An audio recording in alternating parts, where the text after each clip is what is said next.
Take back your soul. This is another transmission from Mahadeva here at ThunderWizard.com headquarters, where you find the world's only unified spiritual energy system at ThunderWizard.com. Get ready, because here I come.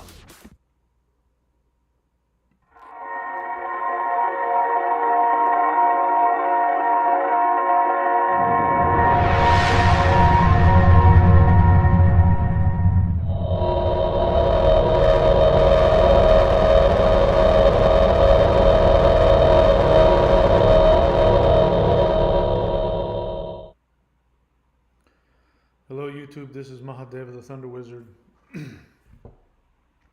You are indeed infinite consciousness quantum folded into your human body. All of the challenges, limitations, anything that you perceive as being painful, uncomfortable, all of those things can shift into something much greater. So the real question is, how do we take our conscious ability to make that shift? How can we do that? So we are going to be talking today about how to create a portal to manifest beings from other dimensions. Why would you want to do that, you say? Well, that's a good question. The truth is that you don't have to do that. If you are committed enough, if you are dedicated enough, then you will be able to, all by yourself, create such a shift within you that you can then achieve your continued ascension and enlightenment. However, there's nothing wrong with using shortcuts. And everything you see me doing over here, and here at the ThunderWizard.com site, and here at the Maoshan, all of that stuff are tools that I personally use to help make the shift within me, so that I can achieve that. And obviously I haven't completely achieved that yet to my conscious awareness, or I wouldn't be sitting here in this physical body talking to you. But before we get into how to create a portal, let me just once again tell you what is happening in this universe. I would have to do some research, but I'm wondering, I think it's possible that our solar system may be moving, perhaps our galaxy may be moving through space into a more intense field of space. I mean, if you talk to the Vedics, they'll say that the Yugas, which are the different time periods, the highest spiritual Yuga is called Sat Yuga, which means the time period of the essence of truth. And we have just come out of Kali Yuga. Now, many people think we're still in Kali Yuga. Kali Yuga means the age of darkness. So on one end of the spectrum, you have the age of truth, of essence, which would be beings that can be physical or non-physical. They do not need to speak. They are able to communicate telepathically. They're able to create everything telepathically. These would be the rishis in Vedic understanding. They're even higher than the gods. So the Sat Yuga is the time period where everybody is in that stage, is in that phase. And Kali Yuga is when the vast majority of people are in darkness, complete unconsciousness. And so we left the age of darkness right around the 1700s, when there was the rebirth in the awareness of polytheistic, our indigenous mythology, Norse mythology, Greek mythology, and that's when it was chic among the intellectuals to look at that. Now they didn't pursue it, they didn't follow it, but they looked at it and thought that was cool. And then this age of humanism and the Renaissance and all that, which was, again, people started getting involved in actual science, and art and music took a bunch of leaps up. And that's because we exited Kali Yuga. The dead center of Kali Yuga was actually the middle of the age of Christianity, during the Middle Ages, during the Dark Ages. I mean, we called it those synchronistic descriptions for that age aren't there for no reason. So we left that in the 1700s and we moved into what is now called Dvapara Yuga, which means that we are half and half. But it makes me wonder where our galaxy and where our solar system is moving in terms of space, because that would explain what is going to come. So let me tell you what is coming. And it's coming sooner than any of us can even begin to imagine. It is almost here. I can't tell you exactly when or how fast, to what degree this whole thing is going to turn over, but it's going to be a huge, major shift. And hey, if I'm wrong, you can tell me I was wrong, and I will agree with you. I have no agenda about this one way or another, other than I like the idea of moving up to the next level. But here's what we are heading into. Everything in our reality is going to shift. So I want you to think about this in a different way, perhaps. Instead of thinking it along the lines of we are going to shift and we are going to evolve, our actual physical reality is going to shift, whether we interface with it and follow along with it or not.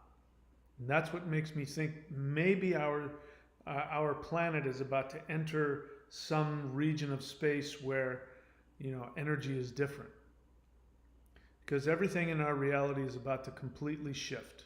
There's going to be a monumental event that will shift everything. And when that happens, multiple dimensions are going to become available to us. In fact, multiple dimensions are going to start bleeding into our dimensional world. It's not going to be that if we meditate, we can get to them. Multiple dimensions are going to start popping through our dimension. What's been happening for the past 2,000 years is that we have been living 100% in our dualistic intellect, which has created a shield to all other forms of vibration. That's why monotheism came into being, because mono meaning one, and the sentiment of Jehovah says, "Thou shalt have no other gods before me," could very well have been, we could characterize it as an energy vibration that won't allow any other vibrations into it. And so that's, we are made in the image of God, and we are the only people in the world that exist. This is flat earthers, this is their mindset. Flat earthers, the truth is that their instincts are right about a lot of things, but the way that they have to see it is coming from their fear and from their limitation. And in fact, many flat earthers are religious. They will quote the Bible as they talk about the earth being flat. But it shows that mono, looking through one filter, that things have to be what I understand, and it's very self-absorbed, it's very narcissistic, and so we've been living in this shield of mono-vision for the past 2,000 years, and it was an energy, because when we look back at our mythology of our ancestors, it wasn't until 300 BC, somewhere like that, when the actual first Abrahamic monotheist ideas came into the world. Before 300 BC, there was no such thing as monotheism, which means there was no such thing as mono reality. There wasn't just one dimension.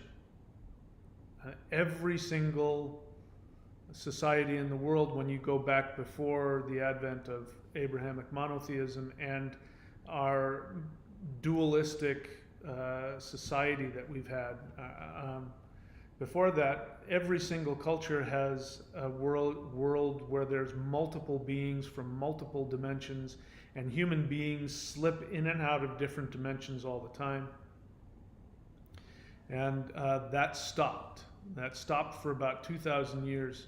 And, atheists are still stuck in that. Atheists and monotheists are the same thing.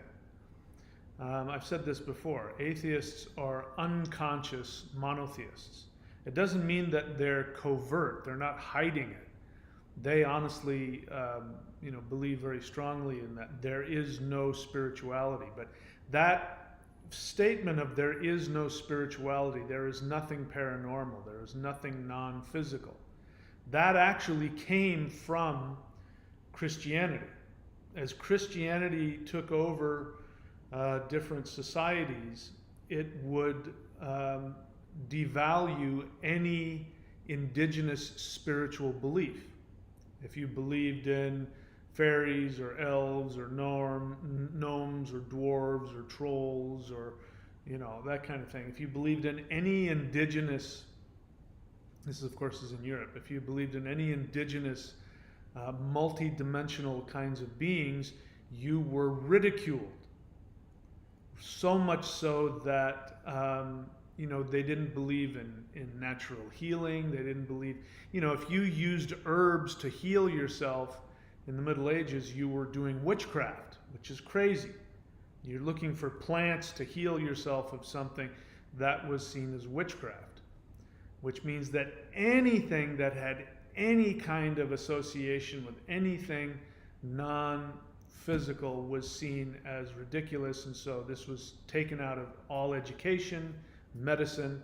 And so modern atheists really are following what they've been taught by monotheists.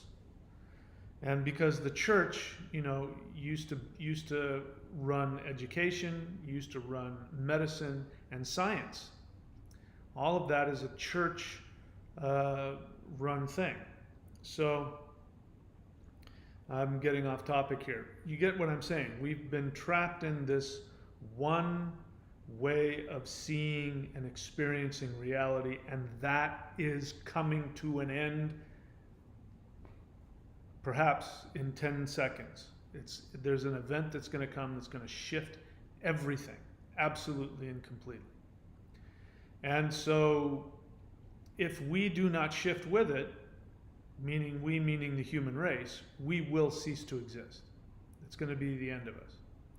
Whether that's because there's some kind of extinction event, or whether it's, we literally just phase out of existence because, reality moves on to something else, or if it's some natural thing where humans are no longer able to procreate, but more than likely it's going to be some kind of disaster that we create for ourselves. Nuclear war, for example, or poisoning of the atmosphere to such a degree where we can't survive anymore. But something like that will happen if we do not shift. So I say that because it's important to be responsible. But you know my bent. I don't believe in anything associated with fear. I'm not driven by fear. If the human race comes to an end, it comes to an end. I have an eternal spirit that's going to live on, and if it can't inhabit a human body, it'll find some other way to manifest in physical reality. So I'm not worried about that. But nevertheless, it would be a tragedy, because here's something that people really don't realize. Human beings are incredibly special in the universe.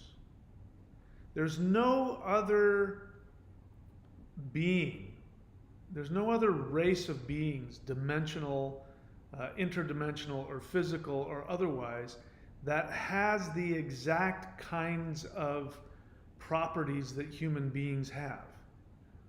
And your physical body, just your physical body itself, the 5 organs in your body, are not just things that you use to process food and oxygen and get rid of toxins.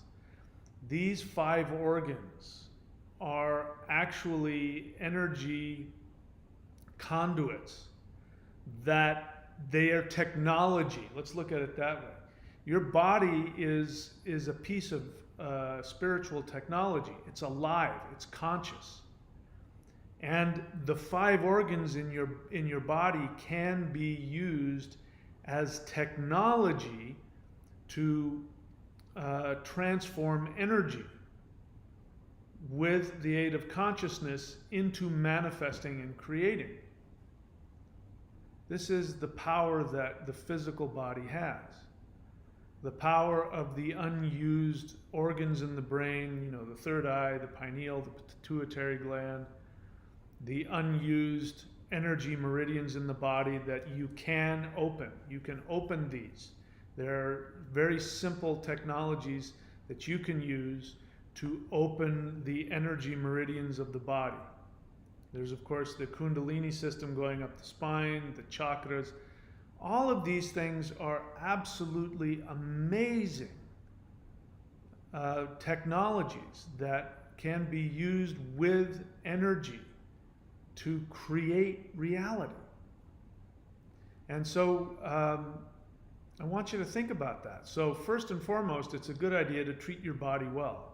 Number one, everything in your body is conscious. All of the organs in the body, and down to every single cell in your body, has consciousness, is aware. It has to, these things, your cells, your organs, they have to submit to you. So if you decide to live out of fear, and if you decide to run away from reality through doing destructive things, alcohol, cigarettes, caffeine, drugs, other kinds of addictions, hatred, fear, judgment, all of these things are destructive to the human body. And they are things that we indulge in them. We indulge in all of that. I can remember in my early 20s that I literally got off on anger. Anger was my fuel. Finding things to be angry about and feeling full of rage was actually a fuel. It fueled me. But that was an indulgence. It was a way of dealing with some very severe trauma, and that was how I dealt with it. That was how I protected myself. But I indulged in it. It was an action that I took, and these things are very destructive.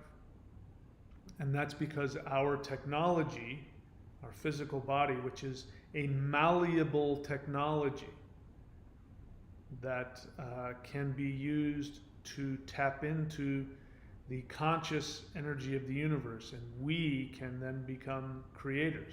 We can become gods. So, when we shift, we're overdue.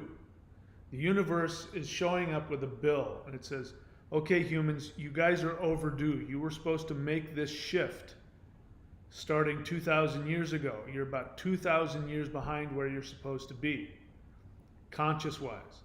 So this is your final notice. You're going to have to pay with interest, and you're going to have to pay up now, or that's it. We're going to cut off your account. So how do we do that? Well, the first thing that we can do to make this shift going forward is to meditate and contemplate. So that means you can actually go into meditation, whatever meditation you practice you have, but also in conscious contemplation. As you've got time to yourself, you're driving to work, or you're walking, to the beach, or whatever it is that you do when you're by yourself, as opposed to just watching television. By the way, I need to say this. Here's something else that's going to have to change. It's hard for me to now to watch any kind of movie or any kind of television because it's just, the things that I would watch to take me out of mundane reality, like fantasy movies or science fiction or something like that. Even political intrigue. There is nothing that Hollywood has put out or is putting out that comes even close to the reality. The science fiction, the fantasy, everything that, Lord of the Rings, all that kind of stuff, that's nothing. That's not even close to how fantastic, and by fantastic I don't mean just wonderful, but fantastical, beyond reality, unbelievably fantastical is that's what's coming. What's actually already here is beyond anything that Hollywood has come up with. So if people in Hollywood, actors and writers and directors, are going to be out of job pretty soon, because there's not going to be any need for fantasy novels and movies and comic books, because we will be living it. It's going to be a reality. It won't be something that we fantasize about. So anyway, how do we make this shift? Meditate and contemplate on the idea that you are loved simply because you exist. And as simple as that sounds, it is incredibly profound. It is very simple, but it is incredibly profound. In fact, it is so profound, it is something that can heal somebody of the most horrific disease. Just if somebody was on their deathbed with some kind of horrible disease like cancer, or you pick one, if they were fully capable of accepting the truth that they had total value simply because they exist, that the universe loved them completely, fully, and unconditionally for one reason and one reason only, simply because they exist, which means that you can't do anything that will be even close to the value that is released simply because you have conscious awareness. Because you know that you exist and you experience reality. You have a conscious experience and reaction. That is more valuable than anything you could do. There's nothing you can do that will make you lovable or valuable. And so we get back to, my favorite teaching, which is the commandment, the Shamanic secret commandment to a perfect life, which says, if you've read that book, there's a book, by the way. A lot of people watch my channel. You haven't read my books. I know. But in that book, I'd say that there is only one commandment, and it is a commandment. There is no other commandment. The one commandment is that you must follow the deepest joy in your soul. You must. If you do not, or to the degree that you do not live the joy of your soul, you will be miserable.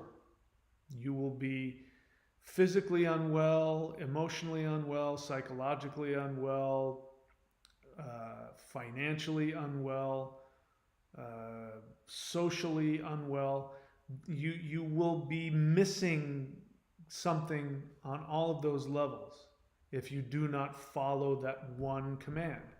It is a commandment because you are, right now, the way human beings interact with reality is that we have two choices. And this is true with everybody. We have two choices. We can either listen to the joy of our soul and follow it ruthlessly and fearlessly, even to the point of, even if it means losing your life. That if you have to choose between losing your physical life, if by following your truest joy it means somebody will snuff you out of existence, you will say, I can't. I have to follow my joy. I can't do something else, even if it means it'll kill me. I'm going to do the thing that gives me joy. That's how seriously you have to take it. And so the two choices are to follow your soul or to seek to be loved, accepted, validated by other people. So you see that the crux is that you are already 100% loved, completely loved and accepted by the universe, simply because you are a soul that exists. That is the most valuable. It's the diamond in the universe. The most valuable thing in the universe is conscious souls. And being that, you already, all of the other beings in the universe, if you have a soul, you are it. You are the pinnacle of the expression of the universe. So when you do anything in order to be loved by other people, respected by other people, accepted by other people, and this includes doing things for money, because money is symbolic of love. So people who steal, people who go into banks and steal money, I got nothing against somebody taking money out of banks because they just print it anyway. But if you steal something from somebody else, if you steal somebody's food, let's make it real, make it more tangible. You steal somebody's food, what you really want is you want their love. And their food represents the abundance that they have that you think they're not giving you. So you think you're stealing from somebody, but in reality what's happening is that you are operating from an assumption that you are not valuable, that you do not deserve to exist. And so you are stealing from somebody else their value so that you can feel like you have value. So it's coming from a wrong assumption. And if you operate from the assumption that you are valuable simply because you exist, then when given the choice between following the joy of your soul or following fame, success, love, acceptance by others, you will always choose your own soul because you're operating from a correct assumption. So I'd like for you to meditate on how profound that is, and in all of your interactions with other people, down to when you go to the grocery store, the way you interact with people. Are you operating from an assumption that you are the most beautiful thing in the universe and so is everybody else that's there with you? Or are you operating from, I hate people, people are stupid, that guy's looking at me funny? Obviously I've experienced that. So I know exactly what that's like. But I remember once I had this thought came over me, and this had to have been 15 years ago at least. But I remember I was out in public somewhere, maybe at the grocery store or something, and just this thought came through me and said, I wonder what would happen if I interacted with everybody as though they were the most amazing, beautiful, important being in the universe.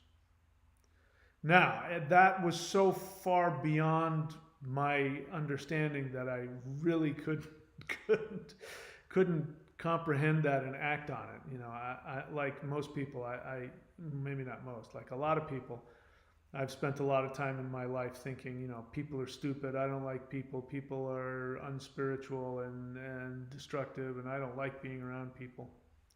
Now, don't get me wrong. It's not like I don't have that experience. I mean, I can tell you there's some things about Florida that are really cool, and there are some things that aren't. And one of them is there are people out there that really want to stimulate within me a feeling of, oh my God, is this person actually a human? But that's my projection. It's my projection onto them. And so, like you, I have to learn how to do this as well. So meditate on the idea that you are loved simply because you exist. You're the most valuable thing in the entire universe, and so is every other conscious being in the universe. The next thing I suggest that you do is to relax or surrender into a 0-point dynamic emptiness. So I use my words very carefully. 0-point dynamic emptiness. 0-point means that if you again focus on you are consciousness quantum enfolded into a human body, then the most powerful place in the universe is going to be at the depth of your authentic being. In order to get there, you have to drop everything. You have to go to nothing. You have to go to a 0 point. You have to drop all of your attachments to your agendas, your reputation, your money, you know, all that stuff that we get attached to in the physical world. We have to drop all of that. That's a lot easier said than done, but that is the first step to going to 0 point. And 0 point is at the deepest core of you. And that core of you is a dynamic emptiness. So it's not an emptiness where nothing's there. It's actually a dynamic emptiness because it's filled with movement, and it's filled with pure power. Pure undifferentiated power. So power is undifferentiated when it doesn't have any agenda. You don't need or want anything from anybody else, and you are connected and vibrant and full of joy. You are at a 0 point. Because one of the end results of a deep spiritual connection, which doesn't mean connecting to some religious idea, it means connecting to the deepest, most authentic part of your soul, that will always result in joy.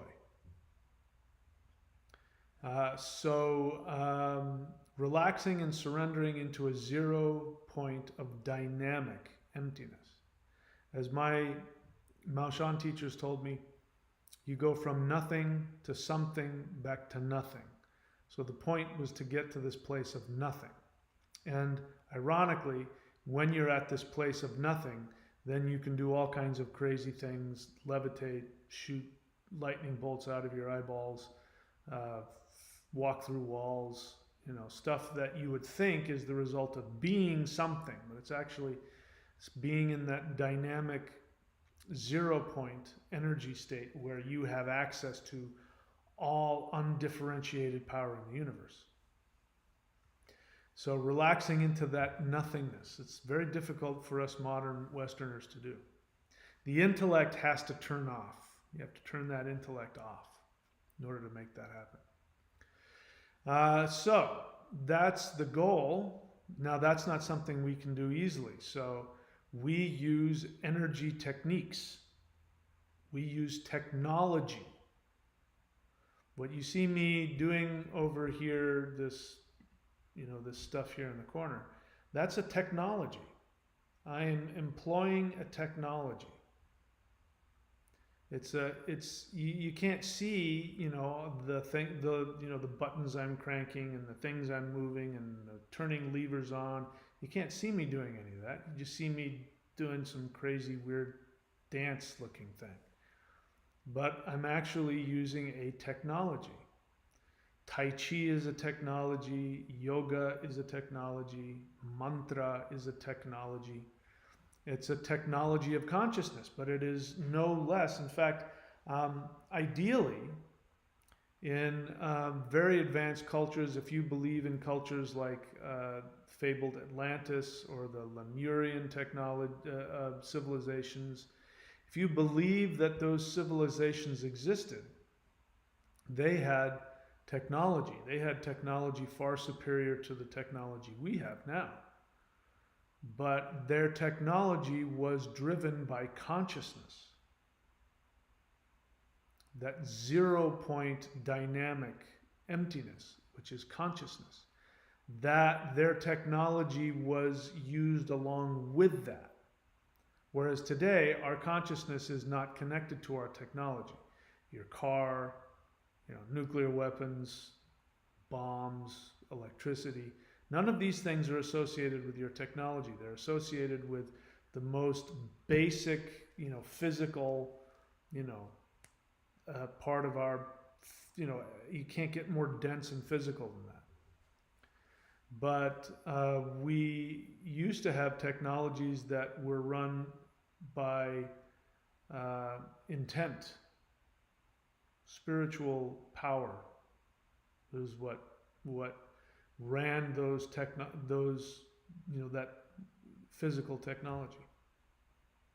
So use energy techniques like this, the 90-day challenge, whatever else you have, Tai Chi, Bagua, yoga, Reiki, I don't care. Whatever other energy technologies you have, use that and use it so that you can sense an energy.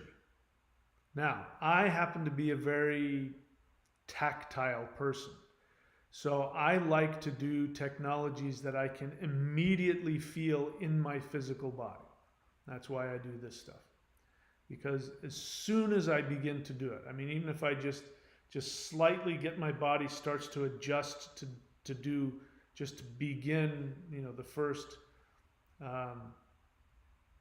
shift in posture to get into it. My third eye pops open. I can feel it, and I can feel the energy flowing through my hands. My hands get red hot just as I begin. I need that. So you can judge me as being superficial or weak or whatever, but I don't care.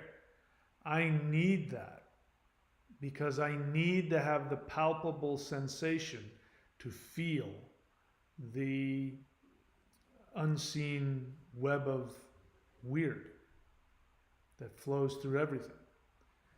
And so you can do that. You can use energy techniques to sense the bioenergetic quantum field. Then, okay, that's not enough. I had teachers who were so powerful. I'm still to this day, I've never met anybody as powerful as both of my teachers. But what they lacked was that they didn't then take that energy and really connect it to the heart. They stayed stuck in their head, they stayed stuck in their ego, they stayed stuck in their fear, and they used the energy that they created, at least to some extent, to help, bolster their insecurities and their fears and all the other things that made them so challenging. So the next step is, once you've achieved that sensation and you have access to the web, the quantum field of life force, conscious energy, then bring that to the heart.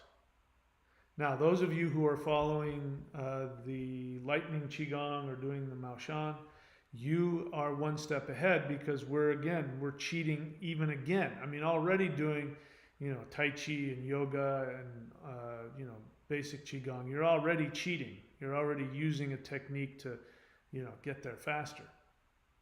But we have another leg up. We go directly to the heart. So all of the things you see me doing over here, it's really opening up this lightning center that surrounds the heart. It normally stays dormant. Not the heart itself, but the lightning around it usually stays dormant. Even, highly advanced spiritual masters who have opened up their heart chakra, they haven't necessarily tapped into the lightning center. So when you tap into the lightning center, though, you automatically open the heart up. Opening the heart doesn't necessarily open up the lightning, but stimulating the lightning automatically opens up the heart. Automatically. So, but you still have to go deep within. So when you feel that energy in your meditation, so if you're following, my protocol here, you'll do the triune energy practice of Qigong and Kundalini and lightning Qigong.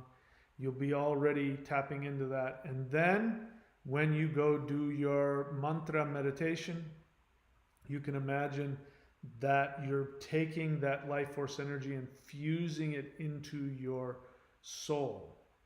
Because the whole idea of the 90-day challenge is to get you to operate 100% from your soul. That's the whole point. It's the goal, the end goal.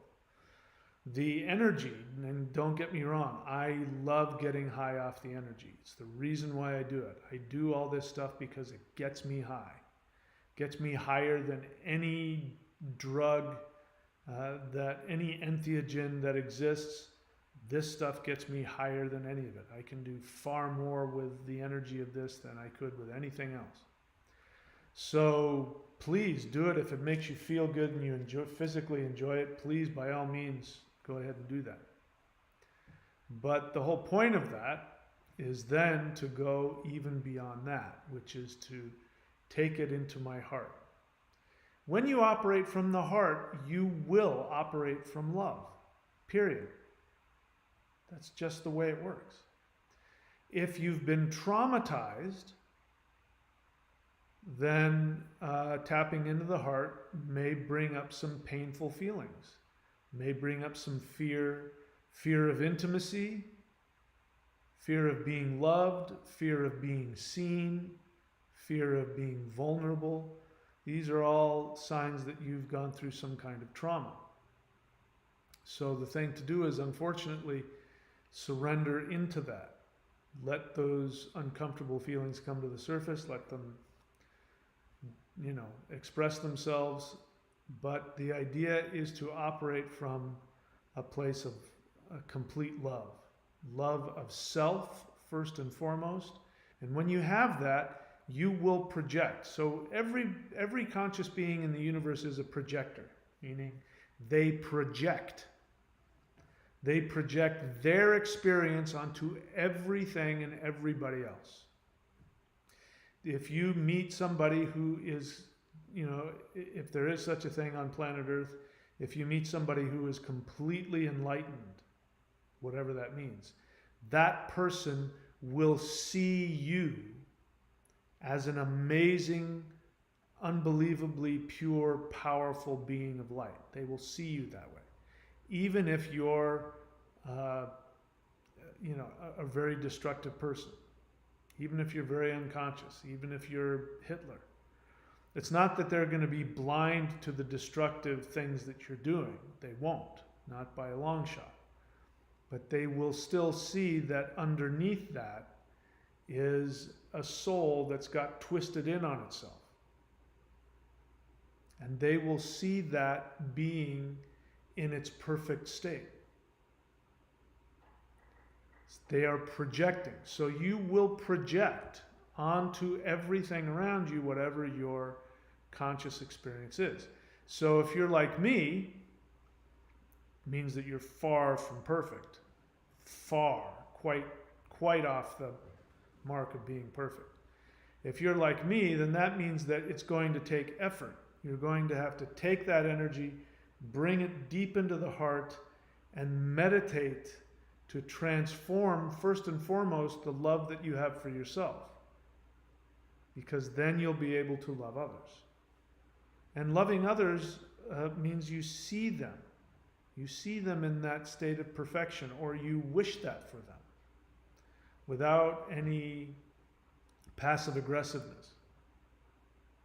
You wish that for them. So, this is a technique to use the life force energy experience and the feeling that you get if you have a palpable feeling, and to bring that feeling of quantum energy into your heart so that you can expand from that place of absolute self-love and love for others.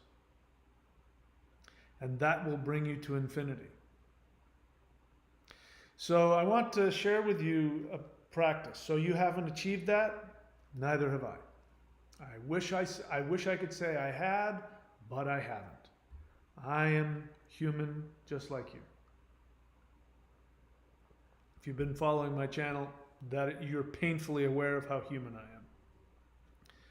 So there's something that Carlos Castaneda taught in his books. And Carlos Castaneda was a fraud. Carlos Castaneda was a sociopathic narcissist. He was incredibly destructive and hurtful to people. He was a cult leader in his own right. But like many, like many sociopathic cult leaders, they have something about them that's very special that the universe can use, and the universe uses that many times to transmit knowledge. You know, and you can take any cult and you'll find it. L. Ron Hubbard, absolute total narcissist, like narcissistic personality disorder. And as you know, I mean, Scientology is just one of the most destructive cults in the world. But some of the things that he taught, you know, that you create your own reality and that you are responsible for everything that happens, that you created it. That's an absolute truth. He misused it. He used it in a way to shame people and manipulate them. But that belief is true, and that's why people are so attracted to it. Because the idea of, you mean I can take control over my life and I can change and I can become a higher developed individual and become more spiritually empowered? Yeah, sign me up for that. So there's always some truth with all of these. In the case of Castaneda, he talked about living impeccably. And the thing that was so beautiful about it is that living impeccably was about being able to have the power to shift what he called the assemblage point. Another really great metaphor. So he would say that on your energy body, there was this denser ball that moved up and down your energy body. And depending on where this assemblage point was, which was a point of perception, depending on where it was, would determine what reality you were experiencing. But the problem is that for most humans, they were so wrapped up in their petty selfishness and their greed and their pride and their ego and all of that, that their assemblage point would be stuck in one place. And that basically every human, their assemblage point was stuck in the same place. And in order to keep it there, they would indulge. And he used, his language was brilliant. He would say indulging, and which is the truth. Whatever you see a drug addict, homeless person on the street, they indulge not only in drugs and alcohol in that case, but they indulge in fear, they indulge in self-hatred, shame, anger. They indulge in those in the same way that, as I said, when I was younger, I used to indulge in anger. They indulge in that, and that locks, in his viewpoint, would lock their assemblage point in one spot. In order to go to the place where you become free, because that was the whole point of his thing, was to become free from this, matrix, then you had to have enough spiritual energy to shift the assemblage point so that you could then go into, exit the matrix, basically. And so living impeccably translated into living what people would think to be a moral life. Never lying, never cheating, never manipulating, never indulging, never coming from codependence, never coming from a desire to control, never coming from fear. These look on the outside as though you're living this very sacred, righteous life, but in reality it's got nothing to do with that. It is purely self-motivated in a proper way, which is you are seeking to gain enough energy so you can shift your assemblage point and escape the matrix. But the end result is that you live this impeccable life where nobody has anything but a positive experience. You bring nothing but positive things to everybody that you encounter, and you aren't egotistically attached to anything you do or say. It's purely, you live unconditionally for all of consciousness, and that is called living impeccably. And it was, for example, like he has some really great examples, and basically he's talking about codependence. So in one case, of course, this was all made up. None of this is true, but it was channeled brilliance nonetheless. According to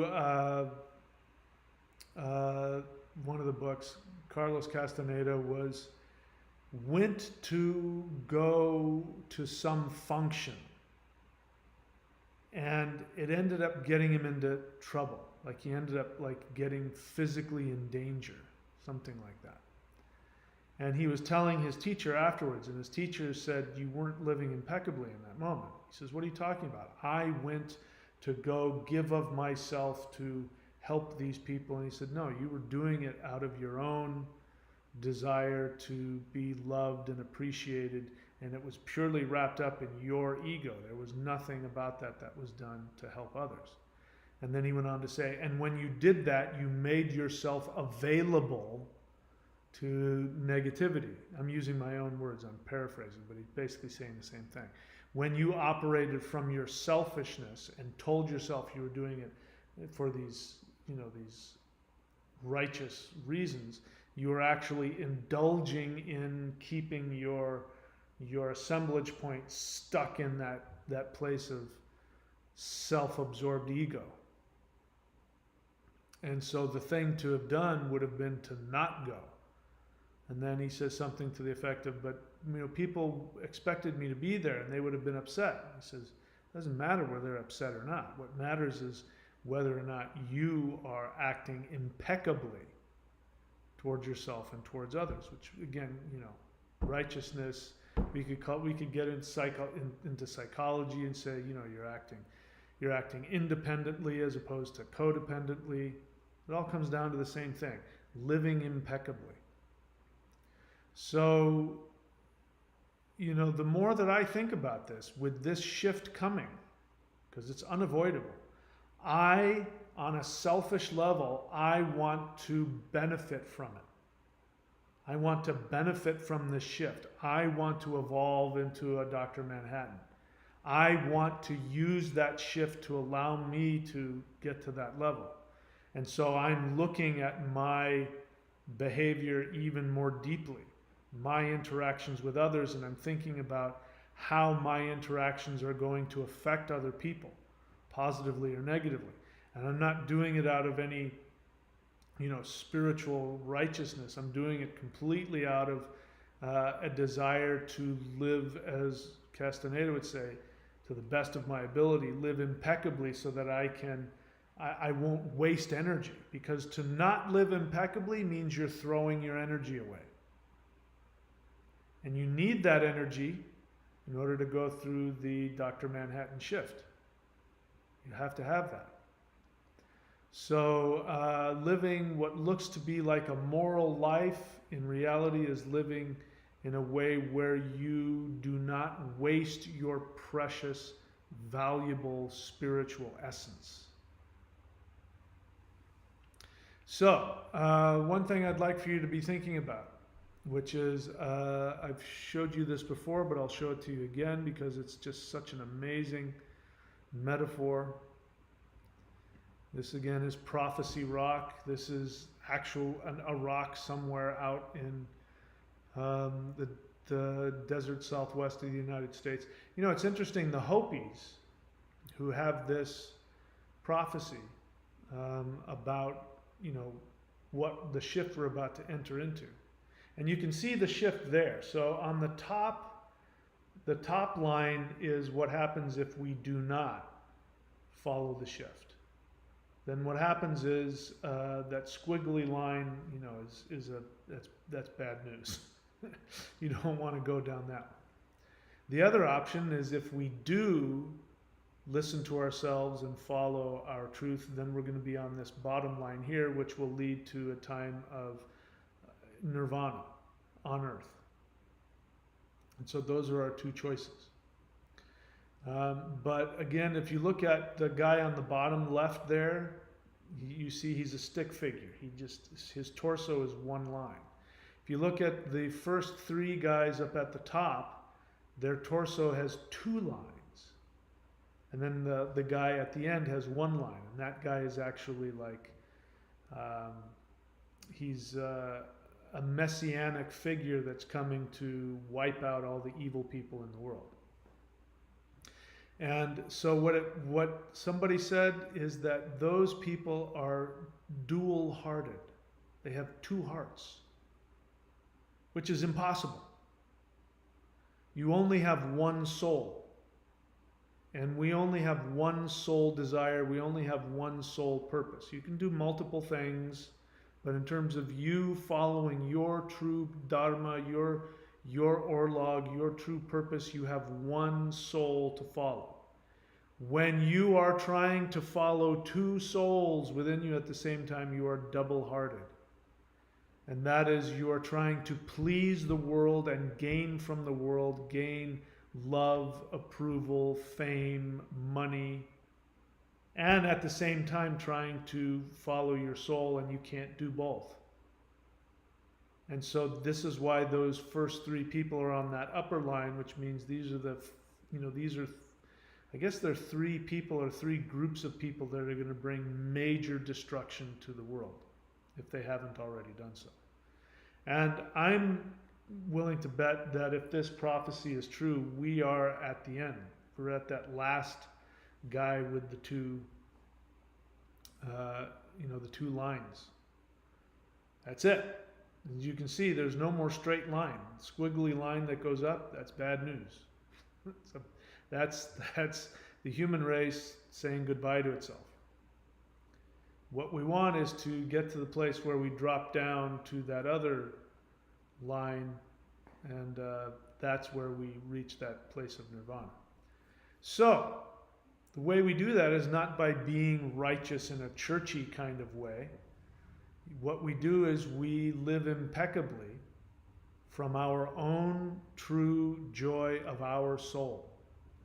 And we live from the assumption that we live in a loving universe that loves us unconditionally, simply because we exist. And therefore, if we experience that love and allow that love to heal us, to transform us, we will automatically love every other conscious being in the universe, no matter how far up or down the scale they are. We will love everybody equally. I haven't got there yet, so I am on this path with you. And so if we do that, we will be able to make that shift. Now, I am cheating, as I said. I am using some of the most powerful, if not the most powerful, spiritual technology that human beings have ever had. And I am flipping the switches in of myself, and then I'm going to do what I did not see my teachers do. I did not see them translate their power into true consciousness. I don't wish them any ill will. They were doing the best that they can, but I have to do better than what I saw, which is I have to then take that power, and instead of getting off on it and using it selfishly or destructively, I have to turn around and use it for my own empowerment and then for the empowerment of all consciousness. And it is my belief that if I'm successful doing that, I will successfully make the shift. But here's the kicker. If you do that, you will have access to multiple dimensions. And you will have access to the beings that live on these other dimensions. And these other beings that live on other dimensions, if you are able to bring yourself up to at least be willing to vibrate at their level, they will help you. They will guide you. They will teach you. They are actively, higher beings from other dimensions are actively seeking to help you evolve. But they won't do it for you. They can't do it for you. The truth of the matter is that if you are trapped in your fear and your self-absorbed negativity, no being can penetrate that protective barrier. And we're going to get to the point where that protective barrier around the collective unconscious of the human race is going to be stripped away.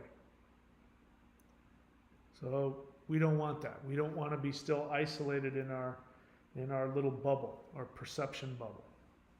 But the exciting thing is that everything that you've ever read, in every fantasy book, in every sci-fi movie, in any, Marvel's, comic books, superheroes, all of that world will become everyday life for us. If you're willing to live that, if you're willing to live in that dynamic 0 point, that's what's coming. But like I said, the universe is going to evolve, and if human beings can't make the shift, we will, like the dinosaurs, like the Neanderthals, like the dodo, we will cease to exist because there just won't be any way for us to tap into the quantum field. So I offer to you the tools that I have. You can find them on the channel for free. You can go onto the playlists and look for the Qigong. You can practice the Summoning the Immortals Qigong, which is the most powerful free thing that I offer to you. You can do the base meditation, which I teach, which is, you can find it anywhere. If you search for it, you can search anywhere online for HUUL breath. You can do that. You can do the Celestial Qigong. You can do all of the stuff, whether you subscribe or whether you do the free stuff. You can take advantage of this. And it is, if you want to give back to me, the way to give back to me is to do the work. Do the energy practice. Don't just be one of those people that come onto the channel and watch the channel. Do the work. Because when we are doing this energy work, then there will get to a place where when enough people are reaching that consciousness level, the whole species will shift. So you would be doing me a favor by doing your share of your energy work. I will thank you for that. All right, I am happy to take any questions. This is a question and answer. Let me tell you why I do that. I'm not interested in your thoughts and your opinions, not because you don't have valuable thoughts and opinions, but Because when you are in a state of asking honest questions or sharing honest feelings, that is that plasticity state that allows for a frequency shift. When we are talking about our opinions, we're solidified. So I don't want to interface with you that way. I want you to either ask me questions, which means you ask me something that you don't know that you think I do, or you share an honest feeling. Again, some people don't know the difference between a feeling and an opinion. One guy came on here and said, honest feeling, I think Jesus is Lord. I said, that's not a feeling, that's an opinion. So I'm not interested in your opinions. Not that you don't have beautiful ones, you can go share them on your channel if you want. I want your questions and your feelings. And the reason for that isn't necessarily because I have all the answers, but it's because it's a way of training you to be in that state of plasticity. Because if you operate with beings of higher dimensions that way, they will respond positively to you. They will teach you. They will guide you. They will download information to you, and they will download to you technologies and techniques that has not ever been learned on this planet before. And maybe you will be the person that launches the human race into the next level because you had the willingness to ask the universe an honest question or to share your vulnerability with it. That's why I have you do that. Besides the fact that I'm a control freak, that's really my motivation, is to help create that vibe which will allow you to have direct access to the ascended masters, the beings of higher consciousness, the beings of light, who can give you the knowledge, then you can share it with the world. And I'm repeating myself. So let's take a look here. Thundra says hello. Thundra is one of my certified astrologers, and you can go to her website, which is thundra.thunderwizard.com. THUNDRA.thunderwizard.com. We also have Vincent.thunderwizard.com. By the way, Vincent, if you've noticed, when you put your welcome comment there, you've noticed that YouTube blocks it out. It's because you're mentioning money.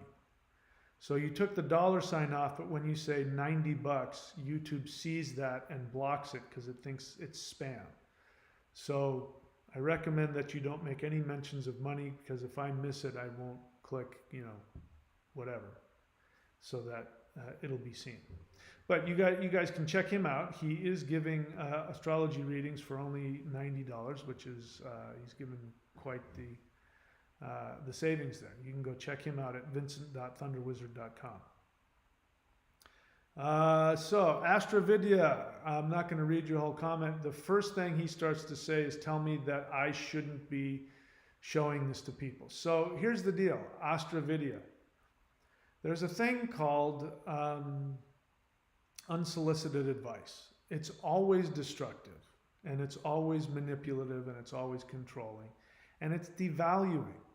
So why don't you go and teach what you should teach on your channel? Don't come on. I've invited you into my house. I didn't invite you into my house so you could criticize my furniture. If you're going to come into my house, have respect for me. If you don't think that I should be teaching it, then you don't have to teach it.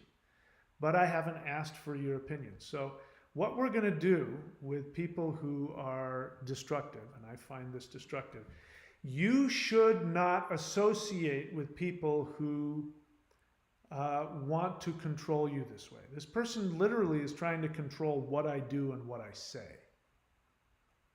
And people like that, you don't respond negatively. You don't get into fights with them. This person wants, I can see question marks in there, so they're wanting me to get into some kind of battle with them, ego battle. I'm not going to do that.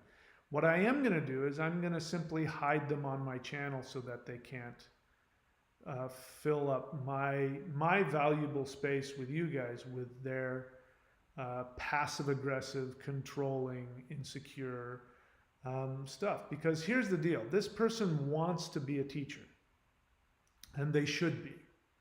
Anybody, because I was this myself, anybody who wants to go on to anybody else's channel and tell them what they're doing wrong and tell them what they should be doing, that's an unhappy teacher. That's somebody who, what they're doing is they're projecting onto me the way that they treat themselves, which is they feel shame about their truth. They feel shame about their power. And because of that, they limit themselves. So they don't go out and teach, obviously. They don't write books. They don't make their own videos. They go onto other people's channels and tell them what to do and what not to do. And the sad part about that is that they are born to teach. So Astravidya, even though I am going to block you because I don't want your negativity on my channel, you should be teaching. Instead of telling other people what to do and what not to do, like some old lady that has nothing better to do. You should be out there teaching people from the fullness of your heart. Teach from what you know. Teach from what you know will empower people. What you just did here is just kind of fart in a room and then leave. We all have to sit around and smell it. It doesn't add to the discussion. It just takes away from everybody's experience. So you're welcome to go on your own channel and teach as much as you want, but you're not welcome to come into my house that I've invited you in and start criticizing and farting. Okay? So let's all say goodbye to Astravidya. Say goodbye. Bye. All right. Agent of the Universe. Question. Every time I do the Maoshan, I get high. Me too. The energy, however, gets stuck in my head. Is this a sign I need to move the energy from my head to my heart? I think that's a pretty good idea. What you also need to do is you need to ground. So doing the whole breath posture is one of the best ways. So when you do the Maoshan, first off, don't do too much. I know it's hard because it gets you really high. Just do just enough to get the feeling going and then go directly into grounding.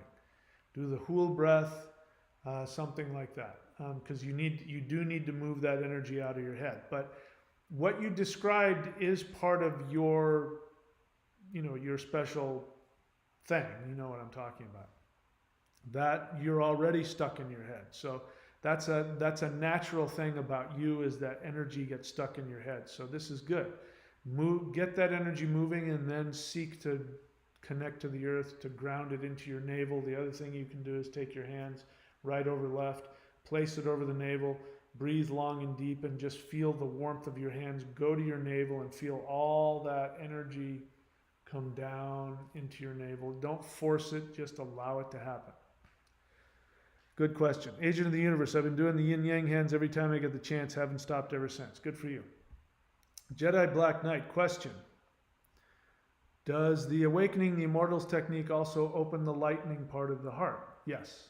That's why I taught it. Thundra, question. Do you have any suggestions on how to reconcile the conflict between me intuitively knowing a shift is coming and the fear and doubt that comes up from being raised in the Jehovah's Witness cult? Well, you know my response to feelings. Feelings are just that, they're feelings. And so we have all of our feelings without judgment, and we love ourselves through them. So one of the things you can do, Thundra, which I think will be helpful for you, knowing what I know about you, is when the fear comes up, imagine a little 4-year-old version of yourself, full of fear. Take her, put her on your lap, and tell her how amazing it's going to be. And tell her that, yes, you were told this by Jehovah's Witnesses, and it's very sad that they did that, but, say whatever it is that you want to say to your 4-year-old self. I find that works really well.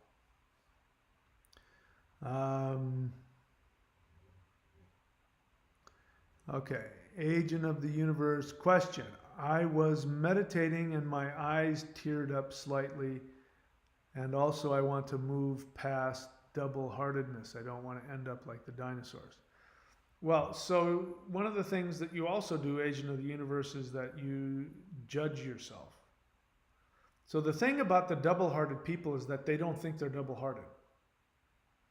Narcissistic psychopaths don't think they have a mental illness. They think that they're, what are you talking about?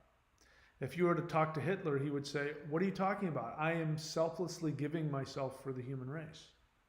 Everything I do is to better the human race.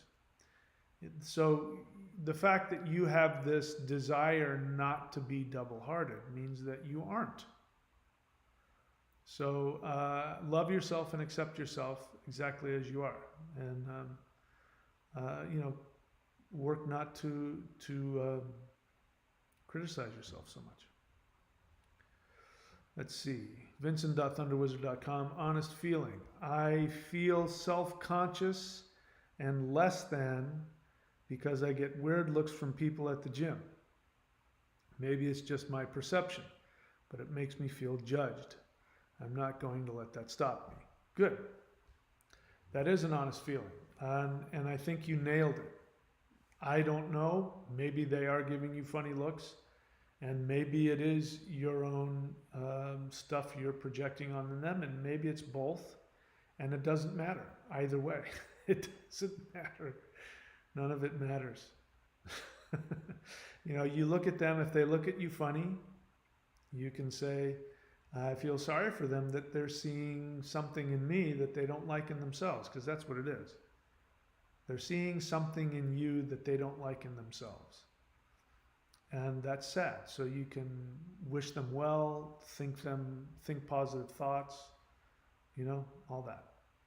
And then you'll be loving yourself through that. Again, you didn't ask for my advice, but there it is. Okay, no other questions? That's it? All right. So that's it for me, guys. I wish you all the best. It's coming.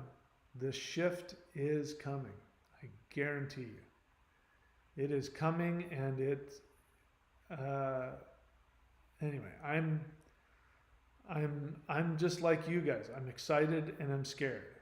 I'm both of those things. But I know that my soul is eternal, and I'll be fine wherever I end up.